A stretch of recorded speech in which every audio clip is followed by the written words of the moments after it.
Hey, I'm here at the silent meditation retreat. I'm excited. I know it's going to be hardcore, and I feel like I can do it. I'm just ready to connect with my soul at an intimate level and understand it better and connect with my universe. So that's what I'm here for, to get in touch with myself, to unplug from the universe and society and everything else that's distracting me, and just focus and see what that does for my life. So the next time you'll be seeing me, I'll be out of here. Peace, star peoples. I made it. I did the whole 10 days or 11 days, and it feels great. More from me later. Good evening, star peoples. So today I'm going to give you 10 tips on how to survive a 10-day silent meditation Vipassana. So Vipassana is a silent meditation retreat that you go to, and you go away from everybody. You have no phone or anything like that, but it's a different style of meditation where they aim to eradicate all human suffering. So it goes along with any religion. You don't have to change your religion to do it. It doesn't go against any religions. It's not a religious thing. It's all about going inward into yourself and figuring out who you are. So let's get right into it, the 10 tips. Number 1.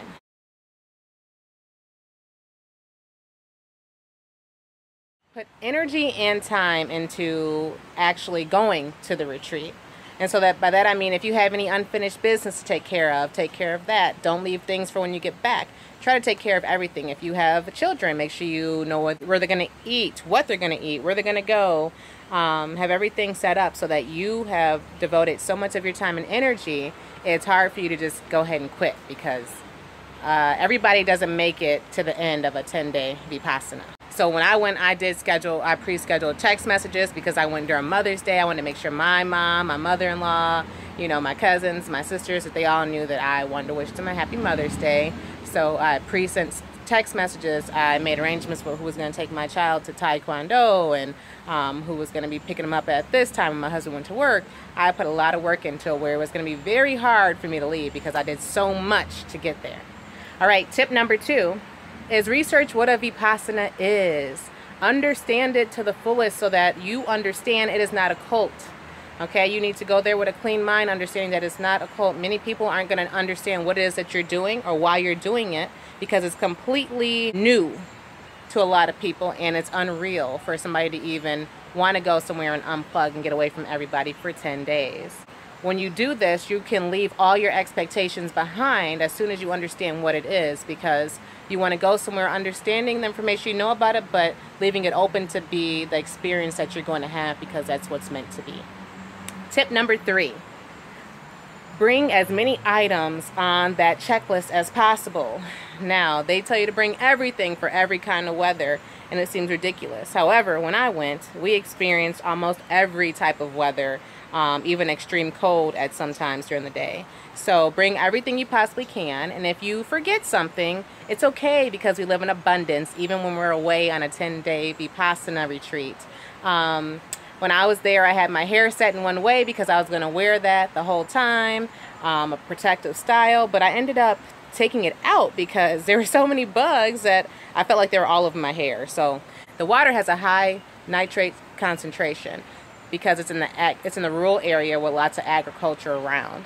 And so there's signs everywhere saying you can't drink the faucet water. However, when I washed my hair, it reacted horribly to it, and I had no grease or leave-in conditioner. I had nothing for my hair, because I planned on keeping that same hairstyle.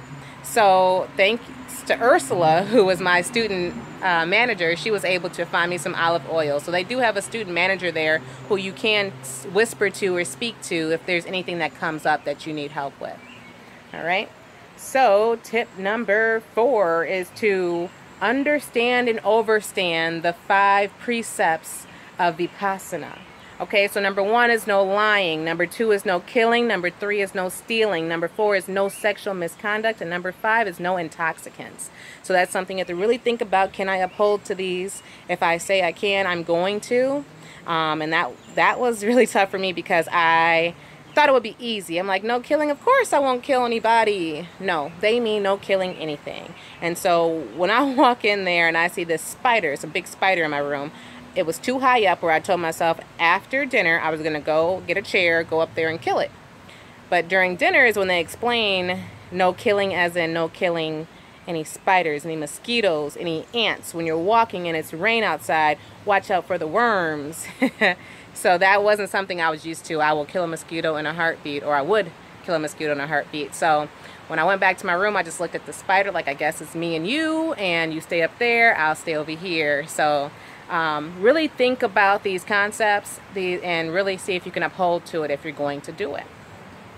Number 5, this is like a meditation boot camp, okay? So this is not a getaway and just, meditate all day, be to me all day. Yeah, you're going to be to yourself, but it's hard work. It is seriously hard work. And day 4 and day 9 are game changers. Day 4, I can't prepare anybody for that. All I can say is be ready and bring your A game, because I have never been so pissed off while meditating before in my life. I never knew meditation could piss anybody off or be so frustrating, but it can be. So just look out for that.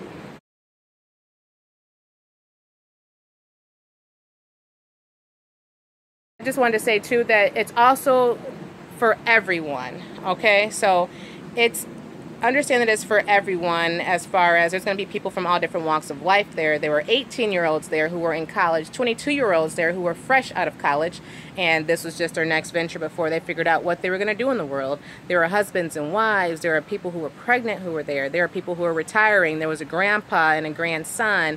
So it's people from all different walks of life. So Vipassana is for everybody, of any culture, of any race.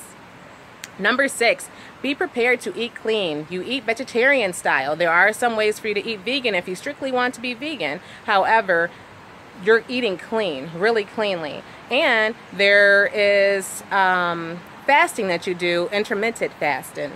And so at noon every day we have our last meal. So you only have 2 meals a day, and then you stop eating at noon. And you do have a tea time at 5 p.m. And if you're pregnant, you get to eat at 5 p.m., but you don't get to just have access to food like that. So if you're not used to fasting or detoxing, start practicing, or at least do some research or understand what comes with that, because you will feel the effects of, not having a lot of the junk food in your diet.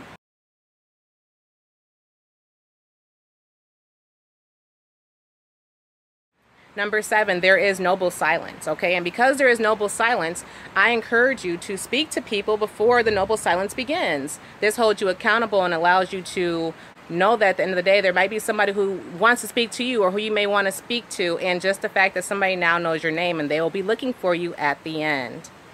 Number 8, uncondition yourself from many social norms. During the noble silence, you cannot say thank you, God bless you, please, oh, I can help with that, excuse me, when somebody pushes past you or you push past somebody. It's going to be hard because you're feeling rude because you're used to, doing things like that. So you have to uncondition yourself to the social norms in order to survive noble silence. Having things that you look forward to helps your day go by faster. All right, so for me, it was definitely lunchtime, breakfast time, rest time, and discourse. At the end of the day, we had a discourse. We learned new things and were able to understand the practices the techniques that we were given throughout the day. So those are my times that were highlights for me, where I look forward to them. And basically, that's how I went through my day. I was like, oh, time for that. Time for that. So I was really looking forward to things, as opposed to, oh, we're back at this time where I'd rather not be doing this all day. So, that really helps to keep your day going and help you focus on what you're actually there for. Number 10, change your routine within the routine. So you have a schedule, a list of what you're supposed to be doing. Your day is scheduled out every minute from 4 o'clock in the morning until 9:30, 10 at night. So every day is structured for you, but of course you're able to find your own routine within. And so what you finding your own routine within, that may become something that you make a habit. Like for me, it was definitely, if it was raining outside, I took a nap. At every rest time, I took a nap, because I wanted to make sure that when I was meditating, I was able to do it with enough energy where I wasn't falling asleep during my meditation or having a restless mind. And if it didn't rain, then I took a walk. And so toward the end of the retreat, maybe day 7, day 7 or the end of day 7, day 8, I started to do a different type of routine in the middle, like whether I would go out anyway, even if it was raining, or I would wash clothes, because you can use the line out in the back to dry your clothes. So I would do just something different, or take another shower, or look at pictures of my family. I would do something different just to shake it up, so then you understand that when you go back, that if this is something you want to continue to do, your routine may change. And if your routine changes, that doesn't mean that you can't do it now. No, because once I changed my routine within my routine, I started noticing that my days started changing a little bit. It wasn't so all the same. Things were different. And that's what's supposed to happen, and that's what will happen with life. So prepare yourself while you're there for little tweaks here and there, so that you know you can do it regardless. All right? And then number 11 is just my little tip to you, in case you do the meditation retreat and you actually enjoy the experience that you got from the Vipassana.